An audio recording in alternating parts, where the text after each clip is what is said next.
He does all of God as the reason God has sent him, and then he sends that final judgment back to God.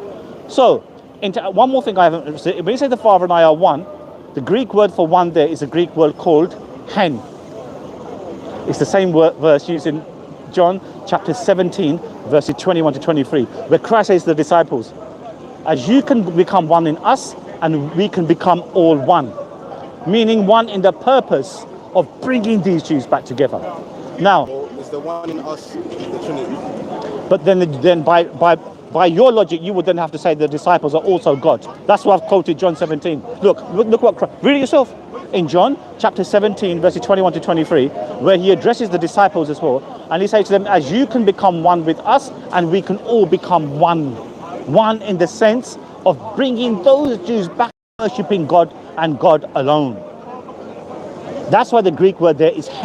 But if you go to Mark chapter 12, verse 28, did you know, bemusingly, there is another word for one in that verse, where a scribe, he approaches Jesus, he says to him, teacher, what is the greatest of all commandments? Or rabbi in some versions, what is the greatest of all commandments? Christ says to him, hear thou, O Israel, your Lord God, the Lord is one. And the word for one there is heis, which is a cardinal one in totality. But in the one in John chapter 10 verse 30, the Greek word is called hen. The same word used in John 17 verses 21 to 23, where he says to disciples, you can become one with us. But where you misunderstood is that then you would have to say that would be that they are also part of the Trinity then, which you wouldn't ever believe. Are you following what I'm saying to you, my friend? I know I'm speaking really quickly, and it's a lot to take in. However, John 10:30 is just basically in a nutshell. He said, listen guys, I know what you're up to. In John 8:40, look at this verse very carefully. He says to these enemies of these Jews, these enemies of his, the Jewish enemies, he says to them what? I am a man who has been sent to you by God, yet you are determined to kill me. So that means they're looking for anything, any reason to do away with the man. But did you know, because they were under the remit of the Romans, they could not warrant an execution upon him. They had to go for the Romans. So how could they possibly put pressure on the Romans, who were the governing entity at the time? So they would have to make up something against him, that which he hasn't claimed, and then put pressure on the Roman authorities that according to our law, this guy's making blasphemous statements, hence he should be crucified. But in each and every one of these occasions, John, which you initially made mention of, John 8:58, before Abraham was I am, the Father and I are one. What they're doing, gentlemen, they are misconstruing what Christ is saying, when he's clearly within the definition claiming to be the Messiah, as we've already established in John chapter 10, verse 23. So what does John 8:58 mean? Yeah, before Abraham was I am. Yeah, what does it mean? So this means, excellent question. Now wait to see, all the way, I'm really pleased that you're asking these questions. What it means is that within the context again, you've got to read from verse 41 onwards. That is a man, the anthropos, who has been sent by God. It doesn't say the human God and the human male. It doesn't say that. So, yeah. So, but anthropos means a man. But in the verses prior, he says that he's seen Abraham. Yeah. What does that mean? That means Abraham rejoiced in the coming of Christ. Like there's a verse in Hebrews chapter 11, verse 17 or 16, 17, where Abraham speaks about the foundations of the future city to come. Yeah, it speaks about a foundation, and Abraham rejoiced at that city. So in the same context, Abraham is rejoicing in the coming of Christ, because commonly our Christian friends understand when Jesus says, before Abraham was I am, quoting Exodus chapter 3, verse 14, where Moses asked God, who shall I say the people have sent me? And God says, tell them I am who I am. And the Greek word there in the Septuagint of the New Testament, of the Hebrew Bible, it says ego eimi ho on. However, in John 8:58, all he says is ego eimi. He doesn't quote the full one from Exodus chapter 3, verse 14. All ego eimi means that you're self-identifying. You don't have to go very far to prove my point. Just 10 verses later, 12 verses later, in John chapter 9, verse 9, the blind man asked Christ. The blind man is asked the question, I mean, are you the guy who, he cured? And he goes, I am. Same Greek word, ego eimi, is used as well. It's simply to identifying as to who you are, i.e. the Messiah, the expected Messiah. You understand? You know, the proof of this, in Jeremiah chapter 1, verse 5, we learn that it says that God knew you before you were in your mother's womb. So what's happening in this particular instant? We are observing that in God's foreknowledge, Christ was going to come, and hence in this understanding, he would say, before Abraham was, I am. It doesn't make sense for him to say, it would make more sense for him to say, before Adam was, I am. Why would he cite Abraham? So all he's citing for Abraham was, Abraham is very delighted to see the coming of, because he's been foretold and he's coming. So he's rejoicing at that. That's all it means. Within the context that he's the foretold Messiah. The foretold Messiah. John chapter 10 verse 30 is evidence of that, and it's repetitive that he makes reference to being the Messiah. So that's what it was, gentlemen. I'm pretty sure. Was it 858 that you? Yeah, there's 859. Were they not stoning him again? Exactly. So stones to stone him. So My point is, why no, but that's stone very good question. not- Now, if can it's you not see a? going to be God? Nice. Listen carefully. Gentlemen, listen to this. It's a Quran in English if you want one. Give one to him as well. Yeah. So, listen to me, gentlemen. That's a fabulous question. Here's your response. Can you ask the question again for the? I don't know if I'll look at it, to be honest. Yeah. So I leave if he doesn't want it. Fine. I mean, the young man who took us. Listen, guys. Listen to his last question. Very good question. Why would they again? Listen, can't you see what's going on over here, boys? I think you sussed on. Okay, I'll suss it on for you. In John 8:58, when they again pick up stones to stone him, aren't they doing the same thing that they've done in John chapter 10, verse 30? right. So they're misconstruing, bending what he's saying. Let me explain to you. Understanding what he's saying and going to follow stones. Yeah, because he's not. Chapter 10, they give him the opportunity to respond because he's trying to educate them. Jesus often asks questions to help the people that are accusing him get to the revelation that he is God. No, but within this understanding of what you've given, in that instant they've already picked up stones. In John chapter 10 verse 30, they give him an opportunity. Why? Because, gentlemen, he's walking in the porch of the Temple of Solomon. So the surrounding Jews, the other Jews are looking on. Just say we are polemicists, and we've got other people. Okay, I mean, if in that case, I don't want to keep you unnecessarily if you need to go. So within they were walking, so they couldn't just pounce on him and start throwing stones at him. They wanted to trap him to make a statement that he was not making, and that's why they didn't pounce on him immediately. But they did say to him, to show to the surrounding people, look at these blasphemous statements that he's making, giving them the pretext to then crucify him. Following what I'm saying to you? We see what you're saying, but you're saying that they're twisting his words. Yes. Whereas these are the actual people that he's speaking to. So am I going to take their word for people who actually spoke this language and understood it? Or am I going to take your word? But what I'm saying to you, that's the whole point. That's why we're having this discussion. What I'm trying to say. Wa alaikum salam. Hey, brother, how you doing? Okay. Yeah, no, but listen to me. It's not a matter of They understood what he was trying to say. No, what I'm trying to tell you all along. What are they up to? There's up to one thing. They want to misconstrue what he's doing. Look, notice what he said, and notice what they've said. When Jesus says to them, I am a man who's been sent by God, yet you are determined to kill me. Now, for example, if you want to harm me, yes, and I'm thinking, okay, this guy wants to harm me, you want to harm me, you're going to go to any lengths to harm me. But you're going to need some substance as well. Just so you got your friends say, oh, this guy did this, right? So your friends are not going to simply pounce on me. They're going to say, oh, you know what? Let's hear what's happened here. Are you following what I'm saying to you? But he knows their games. That's why he says in that verse that I'm a man who has been sent by God, yet you are determined to kill me. So the determination to kill him is within these explanations in John 8:58 and John 10:30. They misconstrue what he's saying in order to give them validity to kill him on the basis that he's made a divine claim, where in neither instant did he do so. Make sense?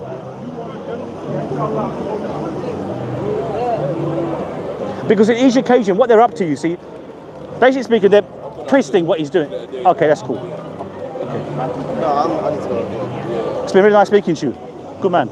Nice speaking to you again. Hey, listening to you. Hey, God bless you, though. Hey, yeah, you take care. You're nice guys you are. If you want to, just 2 moments, please. Okay, cool. We love him as well. Trust me, we love him. Okay, excuse me, please, for 1 moment. Just have to admit. Yes, can you please be in front? Yes.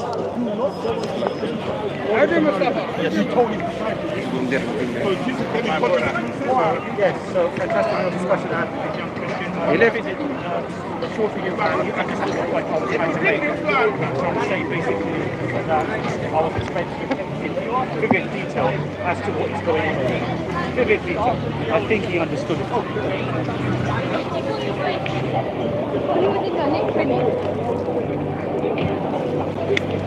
Here you go, madam. Thank you so much. No problem. Should I open it for you? No, Musa, just stay away from the camera, yeah? try and open it. There we go.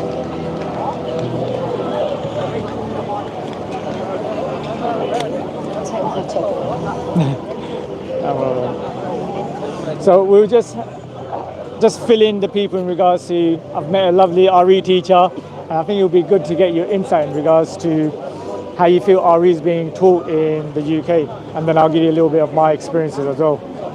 So my feeling is that when we teach at RE in the UK, we take Christianity as our model, and we talk about the other religions as they compare to Christianity, and Through that filter. through that filter. And so we'll say, well, Christians believe this, but Muslims believe that, but Jews believe that, but other people believe differently, but it's all over and against what Christianity is. What we fail to do is to see the individual different religions as whole schemes of belief and faith in themselves, so that when we talk about other religions, we often get things wrong, we get information incorrect, and not just that we get things incorrect, but we get things that are completely lacking in nuance. So we don't have an understanding of what it is to believe these things. We're just looking at like a list of things saying these people believe this and these people believe this. We don't have a sense of faith and dedication and commitment to the teachings and to God behind these things. Yeah, and I think it's important to know, okay, this is what they believe, this is why they believe it, and like having, like, especially in Islam, there's scholarship, there's like, okay, this is what we believe because of what the Quran says, this is the teachings of the Prophet Muhammad, peace be upon him. Do you feel like when you're teaching Islam, like you go into those nuances, or you just kind of, all I remember in my RE when I was in secondary school is the 5 pillars.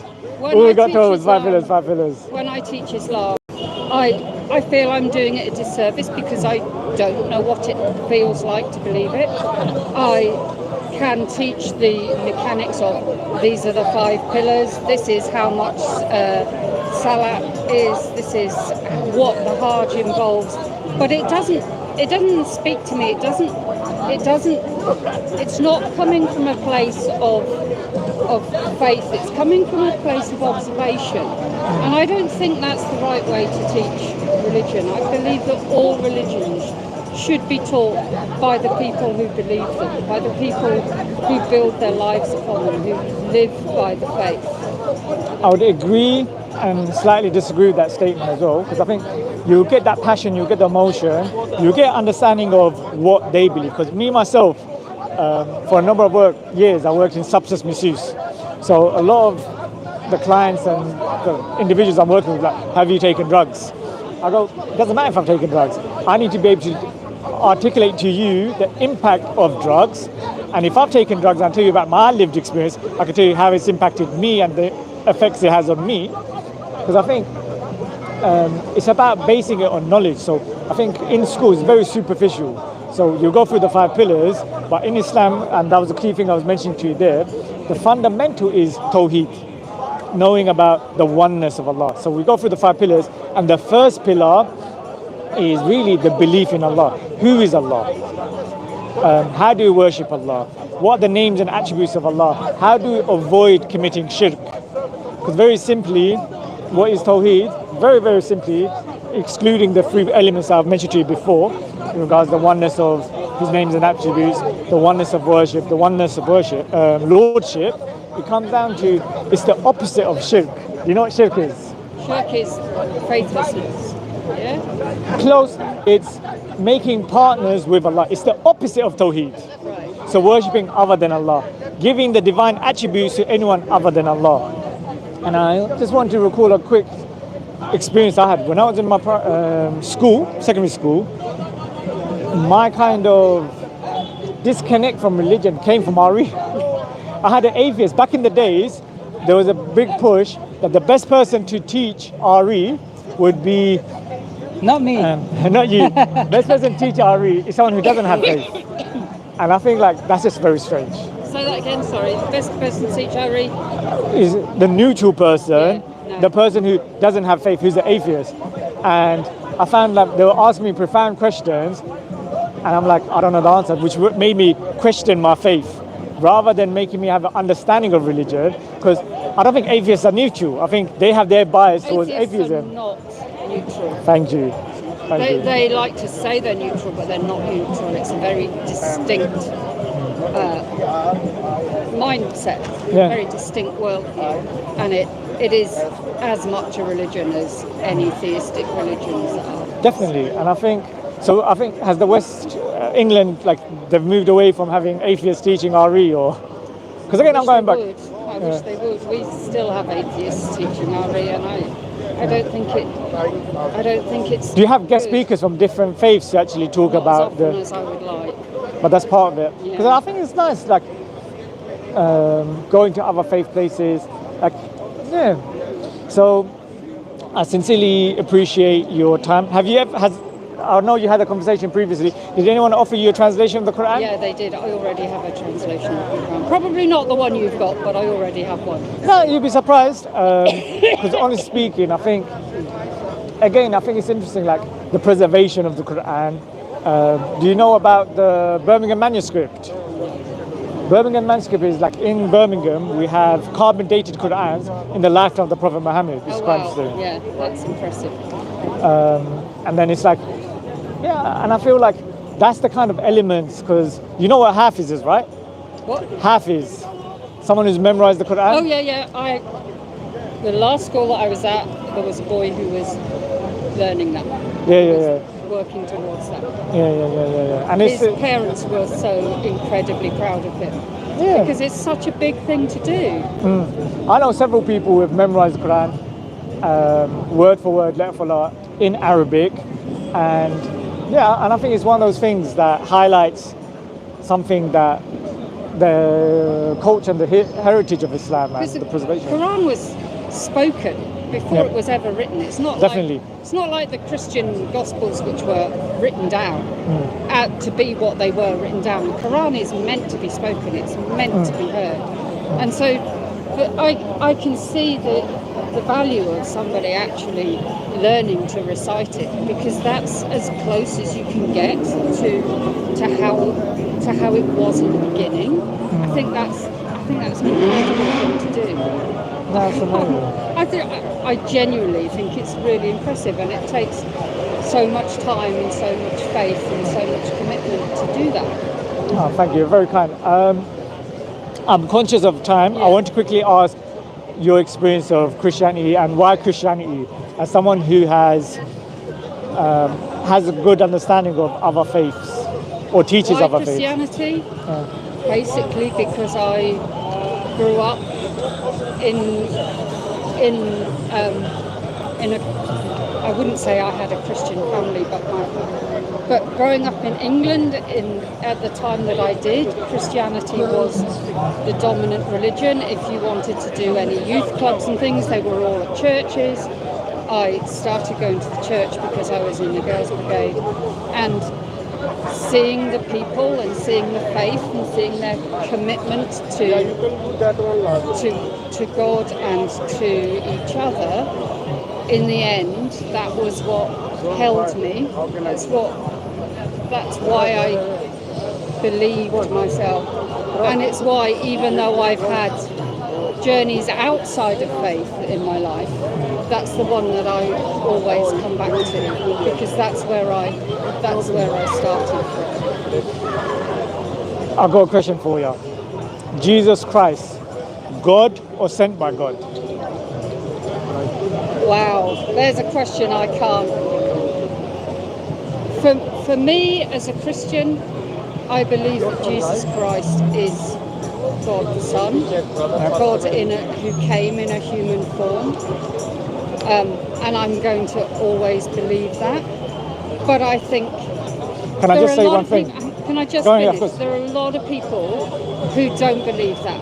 There are a lot of people who believe that Jesus was a man who was sent by God. There are even people within the Christian orbit who think that Jesus was a man who was sent by God. But whichever you take, what is more important than the fact or otherwise of whether Jesus is divine is what he said, what he taught, the fact, what he wanted people to do and believe, and to treat other people with respect and compassion and love and generosity. And the teachings of Jesus, for me, are what's most important, more than the whole salvation and all the rest of that stuff. What Jesus taught is applicable to everybody, whether you actually believe in him or not. So That's a very interesting point, and I've been with you. It's unique, and I respect that position, because often a lot of people go into salvation and the blood sacrifice rather than actually let's follow the teachings of Jesus Christ. So I'm going to hold you to that, which was the point I wanted to ask you for clarity on, because you said God the Son. yeah. I don't think there's any biblical reference for ever being God the Son. There's Son, No, the Son of God, but You are- not God the Son. you are absolutely right. And the doctrine of the Trinity, which calls Jesus God the Son, it was developed in the 4th century AD, Yep. thereabouts, and is not found in that form in Scripture. There is talk about incarnation of God becoming human, but no, the phrase God the Son was developed in the. So why would you 4th say? century. How would you substantiate your belief that Jesus Christ is God? It's just Through the statements of Jesus Christ, It's because not you're telling me about something what like- Jesus Christ taught. We should follow what Jesus Christ has taught. So I would argue, and again, this is a very layman position. Because Jesus says, "For God so loved the world, He gave His only Son." meaning Only begotten himself, Son, yeah. His only begotten Son, meaning Himself. So that's what He means. And I know in Islam, you can't. God begetteth not and is not Yeah, begotten. we're going to leave that to one side. I understand that you can't accept that. But do I understand it? No, I don't. Do I accept it? Yes, I do. I don't have to understand everything. It's not about understanding. It's about Jesus Christ's teaching. Because even if I think contemporary scholars backed by 50 denomination of churches actually took out that verse, John 16:3, 3:16, yeah, thank you. Saying as a concoction, as in It's So tricky, isn't it? Because when I was studying theology, we did this thing about how can we be sure that Jesus' sayings were authentic? That he said what we say he said, and it wasn't made up by the church. And they came to the conclusion with all these things that there were like 16 things which they were absolutely sure that Jesus probably said. Okay. absolutely sure that he probably said it. Yeah.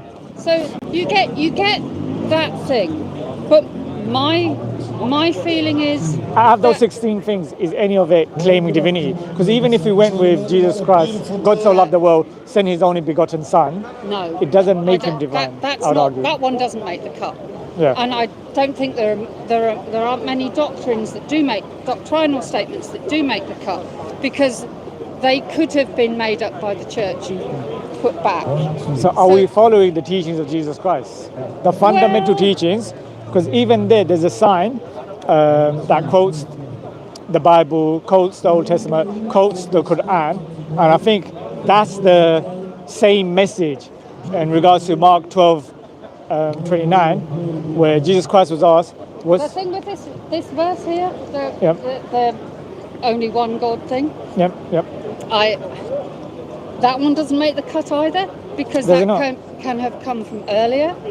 So anything that can definitely have been so even though it's red letter, yeah, it doesn't make the cut. even anything which could have come from before or may have been put in afterwards doesn't make the cut.